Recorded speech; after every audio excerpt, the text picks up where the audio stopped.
Hai, nama gue Lana, dan gue berasal dari Bali. Ya, bisa dibilang paras gue emang secantik Lana Del Rey.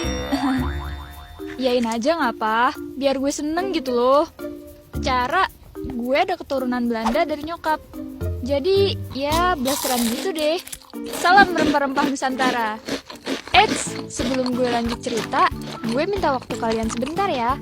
Gue mau ngucapin makasih banget buat kalian yang udah berkontribusi dalam video ini. Nah, buat kalian yang mau donasi, caranya mudah. Silakan klik link di bawah ini ya, karena support dari kalian sangat berarti untuk kita. Yuk lanjut cerita. Tapi, punya wajah cantik gak menjamin bikin gue ngerasa bahagia loh. Mau tahu kenapa? Karena kecantikan ini bikin gue sering banget dapet pasangan yang posesif. Dan yang paling nyebelin tuh, di antara semua yang pernah deket sama gue, ada satu cowok yang posesifnya, pengen tak, super parah woi. Sebut saja namanya Rehan. Gue ketemu dia tahun 2012 di lapangan basket, karena kita emang sama-sama pemain basket. Cinlok nih, Biscuit. FYI aja nih, Rehan ini berasal dari keluarga yang broken home. Jadi, dia cuma tinggal sama bokapnya. So sad. Hiks. Dia juga deket banget loh sama ortu gue. Apalagi nyokap gue yang simpati sama Rehan karena dia hidup tanpa sosok ibu. Back to the topic. Waktu itu gue baru kelas 2 SMP dan dia 1 tahun di atas gue. Awal pacaran normal-normal aja sih. Sampai lewat tahun pertama, dia mulai suka ngatur-ngatur gitu. Berasa hidup dalam kediktatoran lah. Misalnya, ngelarang gue ikut study tour lah, ngelarang gue ikut lomba lah. Gak asik banget nih cowok. Perasaan, gue gak pernah macem-macem deh. Kalau gini kan gue jadi risih. Parahnya, dia maksa buat ngehapus semua kontak cowok dari BBM gue. Anjir lah. Tapi, berhubung waktu itu gue belum berpikiran dewasa, ya akhirnya gue lebih sering nurut dia. Pokoknya, iya aja. Masuk tahun berikutnya, tepat ketika gue udah lulus SMP dan masuk di SMA yang sama kayak dia, sikap posesifnya makin menjadi-jadi. Dia sering mantau gue dari luar kelas dan suka nantangin semua temen-temen cowok kelas gue buat berantem. Jir, ini sekolah woi, bukan ujian cunin. Capnya adalah waktu gue ada tugas kelompok di kelas dan gue sekelompok sama temen cowok. Sebut aja namanya Adul. Dia yang ngeliat gue duduk deket cowok, langsung masuk ke kelas dan teriak-teriak. Jir, freak! Si isi kelas ngeliatin gue dong. Untung banget waktu itu emang gak ada guru. Dan kebetulan kita cuma dikasih tugas.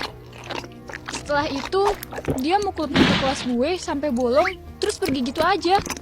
Gue gak tahu antara pukulannya emang keras atau pintu kelas gue yang udah zonk. Clean banget gak sih? Gue malu banget waktu itu. Pernah juga, suatu ketika dia nendang botol kaca ke arah gue. Karena waktu itu gue mau olahraga dan gak pakai kaos dalam. Soalnya gue sama temen-temen cewek lain ya emang terbiasa cuma pakai sport bra gitu. Terus langsung pakai kaos olahraga deh. Ya kali pakai kaos dalaman lagi, bisa mati gerak kita woi. Kalau kalian tahu, tuh botol kaca yang dia tendang pecah ngantam tembok dan kena kaki gue. Setelah itu, dia langsung balik kelas tanpa babi bu. Nasib, emang nasib. Gue baru sadar kalau ada darah mengucur dari kaki kiri gue. Jir, kena pecahan perih banget. Untungnya, ada teman baik gue si Keisha. Dia langsung bawa gue ke UKS.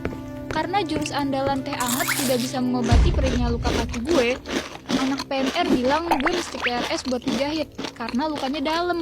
Tapi gue bersyukur, untungnya nggak ada pecahan kaca yang masuk. Sedih kalau diinget-inget. Setelah kejadian itu, dia minta maaf habis-habisan ke gue. Dan begonya gue malah maafin. Meskipun dalam hati gue udah mulai ilfil sama tuh anak. Gue coba jelasin ke dia kalau dia udah melangkah terlalu jauh. Dia masih aja masang muka merengek minta belas kasihan. Hasil, gue kasih kesempatan dia buat berubah. Tapi ternyata sikap dia malah makin parah. Dia bisa cemburu sama semua orang. Bahkan kakak sepupu gue sendiri pernah diajak berantem sama dia. Anjir, Kalau gitu sekalian aja dia cemburu sama bokap atau kakek gue. Ngadi-ngadi aja nih anak.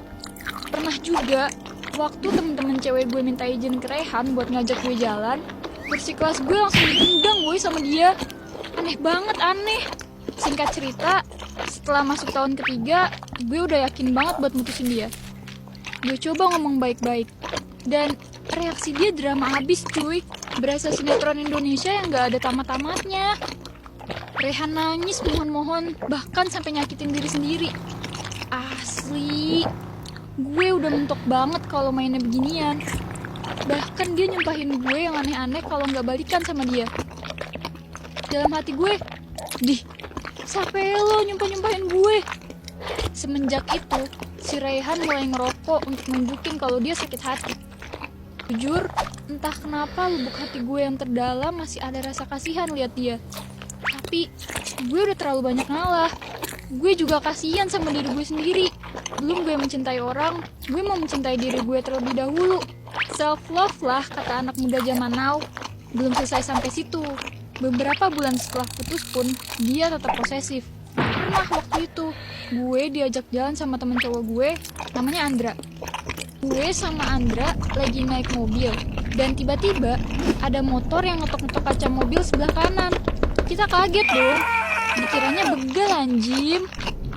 Terus nih orang nyerempet mobil Andra, dan secara nggak langsung ngarahin biar berhenti di pinggir jalan. Andra ya jelas emosi lah. Terus pas dia mau turun dan bersiap buat gelut, tiba-tiba orang yang gue kira begal ini buka helmnya. Dan ternyata, ini orang adalah Rehan. Secara refleks, gue nahan Andra buat jangan turun. Di luar mobil, Rehan teriak-teriak sampai diliatin banyak orang. Dia bilang ke orang-orang di jalanan, kalau si Andra udah ngerebut ceweknya. Gue takut, dicampur malu banget, asli. Gue mutusin buat turun, ngomong baik-baik ke dia. Akhirnya Rehan berhenti, tapi gue mesti diantar pulang sama dia. Akhirnya, gue sampai minta bantuan ortu gue buat ngomong ke Rehan kalau gue pengen sendiri. Sampai gue kuliah ke Jogja, dia masih sering berusaha kontak gue. Tapi gue balas seadanya. Gue masih trauma sama sikap dia. Dan sampai sekarang, di umur gue yang udah 22, masih ada nomor yang gak gue kenal nelfonin gue mulu. Gak ngomong apa-apa, cuma manggil nama gue aja. Dan feeling gue sih itu Rehan. Gue sih maunya kita bisa jalin hubungan pertemanan yang baik, dan berharap yang terbaik aja buat dia. Buat kalian yang masih muda, lebih baik fokus sama tugas utama kalian, yaitu memperbanyak ilmu dan kegiatan yang positif. Kalau ketemu orang modelan gini, ya amplop, asli, rasanya campur aduk pengen wih. Kalau pacaran pun, yang sewajarnya aja, jangan berlebihan, karena apapun yang berlebihan itu nggak baik. Kalian berhak menentukan arah tujuan kalian, bahkan hati sekalipun.